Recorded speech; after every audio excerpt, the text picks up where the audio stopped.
السماء انشقت، جب آسمان پھٹ جائے گا. دیکھیے ساری یہ صورتیں وہی تذکیر آخرت. وَأَذِنَتْ لِرَبِّهَا، اذنت کان لگائے ہوئے ہے اپنے رب کے لیے، سنتی ہے. یہ زمین جو ہے، یہ آسمان گویا کہ کان لگائے ہوئے. اذنت لربها وحقت، استمع له وانقاد، سنا اللہ کی بات کو، اپنے رب کی بات کو، اور اطاعت کی. لربها وحقت، اور تعمیل کر دے، اور یہ اسی کی مستحق ہے، اس کا حق یہی ہے، اس کا مقام یہی ہے. حقا یحق سے یہ مجہول بن گیا حقت.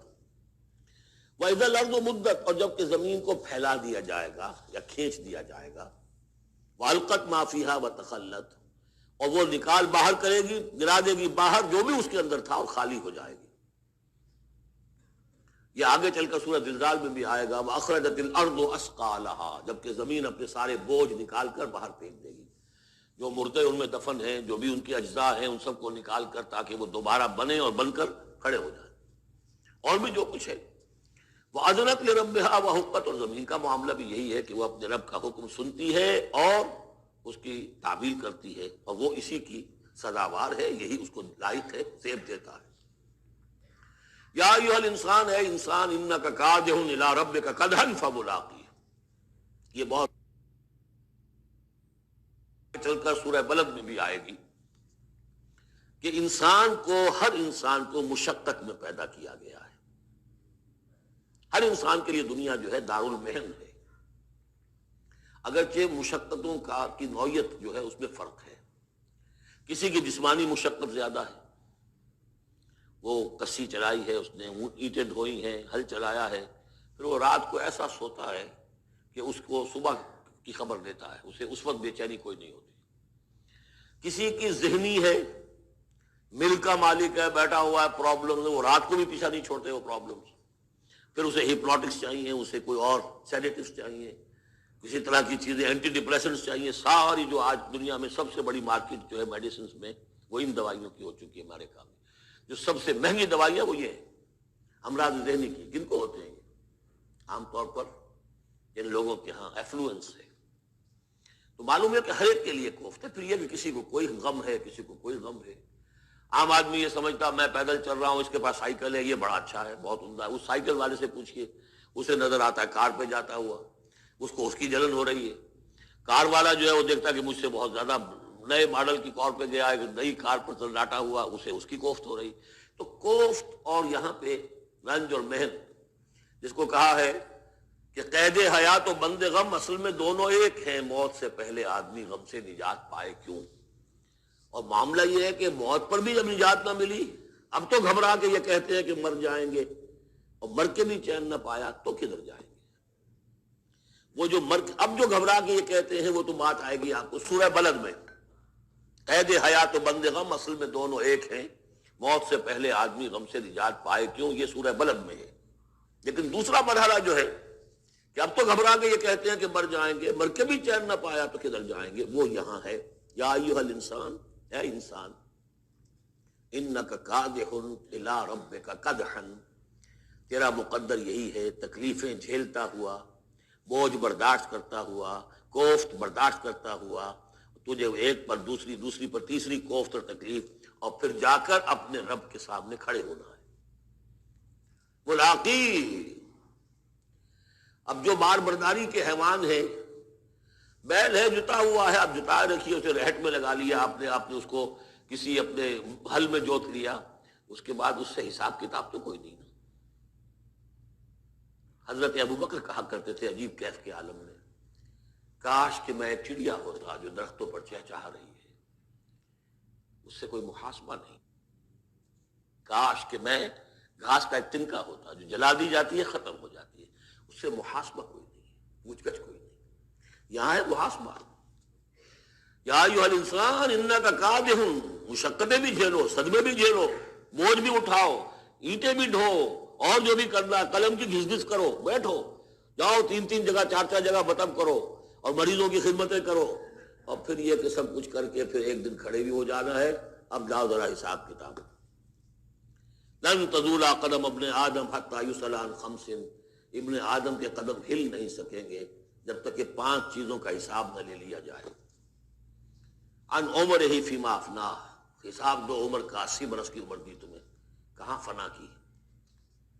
خاص طور پر وان شباب ہی فیما ابلا، شباب جوانی، قوتوں کا، امنگوں کا دور، وہ کہاں گلائی تھی جوانی؟ وان مال ہی من این اکتسبہ وفیما انفقہ، مال کا حساب دو، کہاں سے کمایا تھا، حلال سے کہ حرام سے، اور کہاں خرچ کیا تھا، عیاشیوں میں، عللوں تللوں میں، یا ادائے حقوق میں۔ وَأَمَّا عَمِلَ فِيمَا عَلِمَ، اور پانچواں سوال سب سے مشکل ہے، جو علم حاصل ہوا تھا اس میں عمل کتنا کیا؟ اس اعتبار سے ایک بات بتا دوں، برا نہ مانے، جن لوگوں نے پابندی سے یہاں، یہ ان کی سب سے بڑی مشکل ہو گئی ہے، اب سب سے بڑی مشکل اب ان کی ہے۔ اما عمل فیما علم، جو علم حاصل ہوا ہے اس میں عمل کا حساب کتاب ہوگا۔ وہ غریب جنہیں موقع ہی نہیں ملا، کبھی کوئی ایسی صورت ہی نہیں بنی کہ ان کے سامنے قرآن کی دعوت آ گئی ہو، ان کے پاس شاید کوئی نہ کوئی عذر ہو، ان کے عذر کا حصہ جائے گا ان پر جن کے ذمہ تھا کہ قرآن کی پہنچایا نہیں پہنچایا۔ لیکن یہ ہے کہ جن تک یہ بات پہنچ گئی انہیں سمجھ لینا چاہیے کہ بہت سخت ہے معاملہ۔ یا ایھا الانسان انک کادح الی ربک کدحا فملاقیہ فاما من اوتی کتابہ بیمینہ، تو وہ کہ جس کو دی جائے گی کتاب اس کے داہنے ہاتھ میں، فسوف یحاسب حسابا یسیرا، تو اس سے تو لیا جائے گا بہت ہی ہلکا نرم حساب۔ وہ ہلکا اور نرم حساب کیا ہے؟ بخاری اور مسلم دونوں میں حضرت عائشہ سے روایت موجود ہے رضی اللہ تعالی عنہا، ینظر فی کتابہ ویتجاوز عن سیئاتہ واما من نوقش فی الحساب فقد ہلک، یعنی حساب یسیریہ کی کتاب نہ اس کا دیکھ لیا جائے گا بس ایک نظر سے، اور اس کی خطاؤں کو بخش دیا جائے گا، لیکن جس سے مناقشہ ہو گیا، جرا ہو گئی، وہ ہلاک ہو جائے گا۔ حساب یسیر یہ ہے، کوئی مناقشہ نہیں، کوئی جرا نہیں، اللہ تعالیٰ ان سے نرم معاملہ کرے گا۔ وَيَنْقَلِبُ إِلَىٰ أَهْلِهِ مَسْرُورًا، وہ جب واپس آئے گا اس عدالت کے کٹہرے سے تو بڑا خوش و خرم آئے گا اپنے گھر والوں کے پاس کہ جان چھٹی لاکھوں پائے، اللہ تعالیٰ کی رحمت سے، اللہ کی مغفرت سے میرا معاملہ تو سیدھا ہو گیا۔ لیکن اب اس کے برعکس کیا ہے؟ وَأَمَّا مَنْ أُوتِیَ کِتَابَهُ وَرَاءَ ظَهْرِهِ، اور وہ شخص کہ جس کو دیا جائے گا اس کا اعمال نامہ اس کی پیٹھ کے پیچھے سے، وہ کیوں؟ دینا تو ہے بائیں ہاتھ میں، وہ بائیں ہاتھ پیچھے کر لے گا، میں لینا نہیں چاہتا تو وہاں پکڑا دیں گے، یہاں حاضر ہے، وَرَاءَ ظَهْرِهِ فَسَوْفَ يَدْعُو ثُبُورًا، اب وہ موت طلب کرے گا، کسی طرح موت آ جائے، میں ختم ہو جاؤں، میں معدوم ہو جاؤں، میرا وجود نہ رہے۔ وَيَصْلَىٰ سَعِيرًا، لیکن وہ داخل ہوگا جہنم میں۔ إِنَّهُ كَانَ فِي أَهْلِهِ مَسْرُورًا، بہت اہم ہے یہ مقام، وہ اپنے اہل و عیال میں بڑا خوش و خرم رہا ہے زندگی میں، دنیا میں، حرام سے دن بھر کی محنت کر کے۔ دیکھیے ایک بات آپ کو بتا دوں، اگر آپ اللہ کے دین کا حق ادا نہیں کر رہے تو چاہے 100% حلال سے کما رہے ہیں، حرام کھا رہے ہیں، اس لیے کہ اللہ کے دین کا حق آپ نے ادا نہیں کیا۔ وہ جو غصب کیا جا رہا ہے اللہ کا حق، وہ کہاں جائے گا جب تک کہ آپ وہ حق ادا نہ کریں جو دین کا ہے۔ اس اعتبار سے سمجھ لیجیے حرام اور حلال یہی نہیں ہے، حرام اور حلال کے بڑے مراتب ہیں۔ ایک حرام خور وہ ہے جو سور کھا رہا ہے، آپ نے کہا بہت یہ تو چھی چھی چھی چھی سور کھا رہا ہے، حرام سب کو معلوم۔ ایک وہ ہے جو کھا رہا ہے بکری کا گوشت، بکری بھی خود ذبح کی ہے تاکہ قصائی کا بھی معاملہ کو خراب نہ ہو جائے، لیکن یہ کہ وہ بکری خریدی ہے کسی کی جیب کاٹ کے، تو کیا کھا رہا ہے؟ حلال کے حرام؟ اس کو بڑھاتے جائیے۔ باطل کے غلبے کے تحت سانس لینا بھی حرام ہے، یہ ریکنسائلڈ، تم نے باطل کو تسلیم کر دیا، ذہن قلبن طاغوت کو تسلیم کر لیا ہے، تمہارا جینا حرام، تمہارا سانس حرام، الا یہ کہ تن من دھن، اپنی صلاحیتوں کا صرف منیمم رکھا جائے اپنے لیے اور میکسیمم جو ہے خرچ کر دیا جائے اس نظام کو بدلنے کے لیے، وہ اس کا کفارہ ہو جائے۔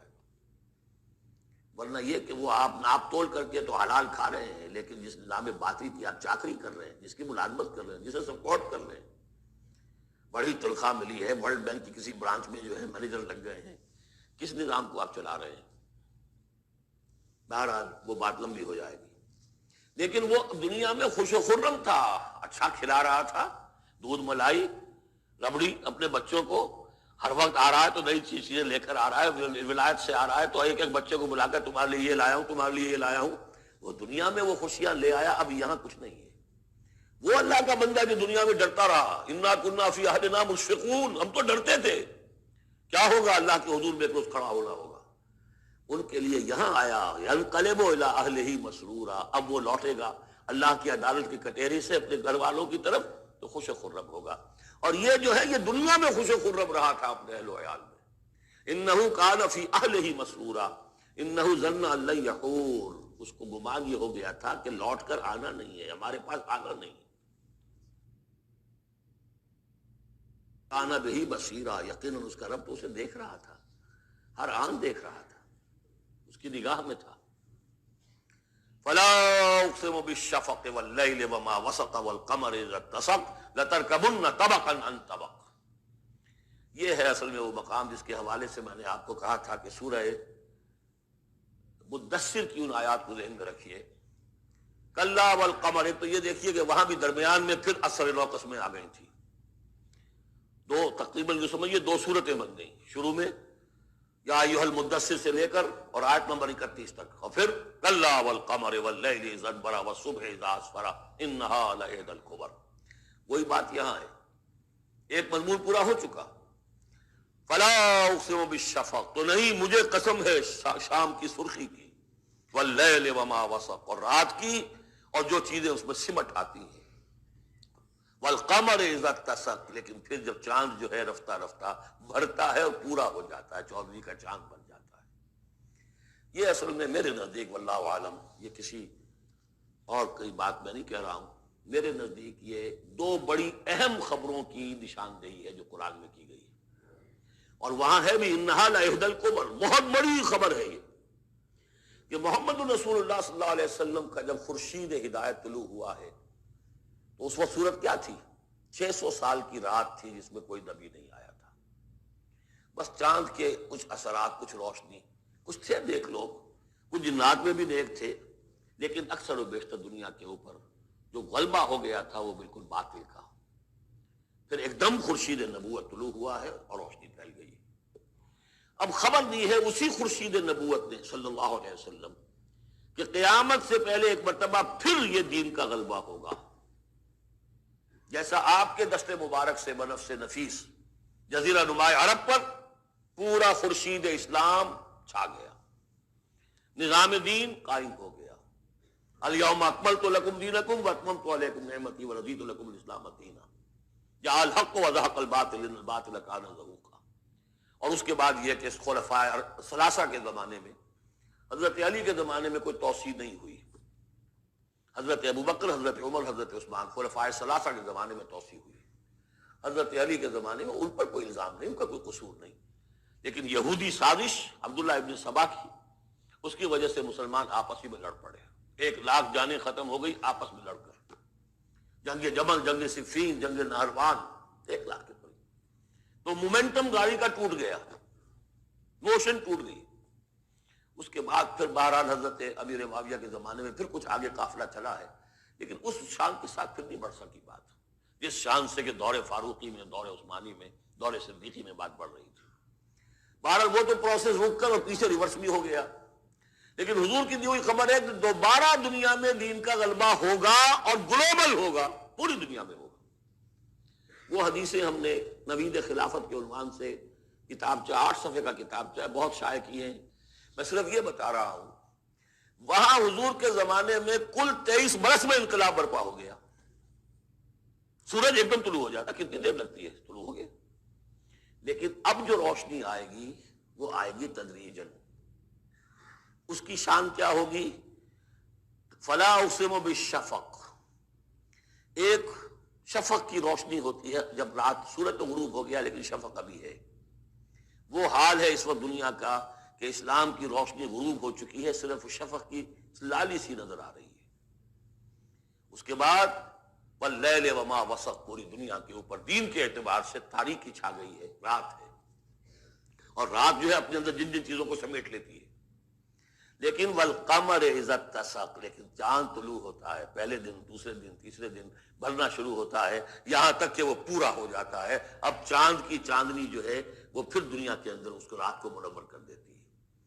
لَتَرْكَبُنَّ طَبَقًا عَنْ طَبَقٍ، اسی طرح تم چڑھو گے درجہ بدرجہ. یعنی اب جو تجدید دین کا کام ہوگا، اب جو اقامت دین کی جد و جہد ہوگی، اب جو دنیا میں خلافت علی منہاج النبوت کا نظام قائم ہوگا، تو وہ کسی ایک نسل میں نہیں ہو جائے گا، کسی ایک دائی یا ایک تحریک کے ذریعے سے نہیں ہو جائے گا، درجہ بدرجہ. کسی نے ایک کام کر دیا، علامہ اقبال نے ایک فکر کو واضح کر دیا کہ اسلام مذہب نہیں دین ہے، اور جدا ہو دین سیاست سے تو رہ جاتی ہے چنگیزی. یہ ایک وحدت ہے. ابوالکلام آزاد اٹھے، انہوں نے قائم کی جماعت حزب اللہ، لیکن یہ کہ کچھ مخالفتوں سے بددل ہو کر جلدی چلے گئے. پھر وہ کانگریس میں شامل ہوئے اور انہوں نے پھر جو ہے اپنی پوری زندگی جہاد حریت کی نظر کر دی. پھر مولانا مودودی اٹھے، وہ جماعت اسلامی بنائی. افسوس کہ پاکستان میں آ کر وہ یہاں کی قومی سیاست کے اندر داخل ہو کر انہوں نے بھی منزل کھوٹی کر لیا. وہ قافلہ جو ہے جیسے کہ کہیں کسی دلدل میں پھنس گیا ہے. یہ رفتہ رفتہ ہوگا، لیکن انہوں نے ایک ایک قدم بڑھایا ہے. ان سب کی کوششوں سے ایک ایک قدم بات آگے بڑھی ہے. لَتَرْكَبُنَّ طَبَقًا عَنْ طَبَقٍ، لیکن جس طرح چاند رفتہ رفتہ پہلی تاریخ سے لے کر 14ویں رات تک پورا ہو جاتا ہوگا، ہونا ہے، وہ لازماً ہوگا جس کی خبر دی ہے محمد رسول اللہ صلی اللہ علیہ وسلم نے. وَهُوَ الصَّادِقُ الْمَصْدُوقُ، ان کی دی ہوئی خبر میں کوئی جھوٹ نہیں ہو سکتا. فَلَا أُقْسِمُ بِالشَّفَقِ وَاللَّيْلِ وَمَا وَسَقَ وَالْقَمَرِ إِذَا اتَّسَقَ لَتَرْكَبُنَّ طَبَقًا عَنْ طَبَقٍ فَمَا لَهُمْ لَا يُؤْمِنُونَ. انہیں کیا ہو گیا ہے؟ ایمان کیوں نہیں لاتے، کیوں نہیں مانتے؟ وَإِذَا قُرِئَ عَلَيْهِمُ الْقُرْآنُ لَا يَسْجُدُونَ، اور جب ان پر قرآن ان پڑھ کر سنایا جاتا ہے کیا ہو گیا انہیں کہ سجدہ نہیں کرتے. بَلِ الَّذِينَ كَفَرُوا يُكَذِّبُونَ، بجائے ایمان لانے کے یہ کافر جو ہیں یہ تو الٹا اور جھٹلا رہے ہیں. یہاں ذرا نوٹ کر دیجئے، یہ لفظ بے شمار مرتبہ آیا ہے، کفر اور تکذیب، کفر اور تکذیب. وَالَّذِينَ كَفَرُوا بِآيَاتِنَا وَكَذَّبُوا، تو کفر اور تکذیب یہ کیا صرف تکرار ہے یا اس کے اندر فرق ہے کچھ؟ کفر کے معنی ہے چھپا دینا، دبا دینا. فطرت انسانی میں جو گواہیاں موجود ہیں جو ان کو دبا رہا ہے، یہ کفر ہے. ان گواہیوں کو ابھارنے کے لیے، ایکٹیویٹ کرنے کے لیے قرآن مجید کی آیات آئی، ان کی تکذیب کر رہا ہے، یہ بہت بڑا جرم ہے. یہ دو جرم علیحدہ ہیں. اپنی فطرت کے اندر جو گواہیاں مضمر ہیں انہیں چھپانا، دبانا، لیکن پھر جب آیات ربانیہ سامنے آئے ان کو جھٹلا دینا، یہ ڈھٹائی کی حد ہے. پھر والذین کفروا وکذبوا بآیاتنا اولئک اصحاب النار هم فیہا خالدون. یہ تو جو پہلا چارٹر دیا گیا تھا حضرت آدم کو خلافت عرضی کا چارج سنبھالتے وقت، اب اتر جاؤ یہاں سے، اس جنت سے جاؤ نیچے اور جا کر چارج لو زمین کا، اور وہاں کیا ہوگا؟ فَإِمَّا يَأْتِيَنَّكُم مِّنِّي هُدًى فَمَن تَبِعَ هُدَايَ فَلَا خَوْفٌ عَلَيْهِمْ وَلَا هُمْ يَحْزَنُونَ وَالَّذِينَ كَفَرُوا وَكَذَّبُوا بِآيَاتِنَا. کفر پہلا جرم اور تکذیب یہ مہا جرم. کفر تو اس وجہ سے بھی ہو سکتا ہے اس ماحول کے اثرات سے آپ ظہور میں رہے، آپ دبے ہوئے تھے، لیکن جب وہ روشنی آ گئی پھر اس کی تکذیب، یہ معلوم ہوا کہ اب یہ جرم جو ہے اپنی آخریت کو پہنچ گیا. بل الذین کفروا یکذبون، یہ کافر جو ہے جھٹلا رہے ہیں. واللہ عالم بما یورون، اور اللہ کو معلوم ہے کہ یہ کیا بھرے ہوئے ہیں اپنے ہاں. عام طور پر سمجھا ہے کہ جو انسان مال دولت نہیں، اندر ان کے بغض ہے، حسد ہے، تکبر ہے، اس کی وجہ سے یہ تکذیب کر رہے ہیں. یہ نہیں کہ یہ حق کو پہچان نہیں پائے ہیں، ان کے اندر جو ہے بغض، حسد اور تکبر بھرا ہوا ہے. فبشرہم بعذاب علیم، تو اے نبی ان کو بشارت دے دیجئے دردناک عذاب کی. الا الذین آمنوا وعملوا الصالحات لہم اجر غیر ممنون،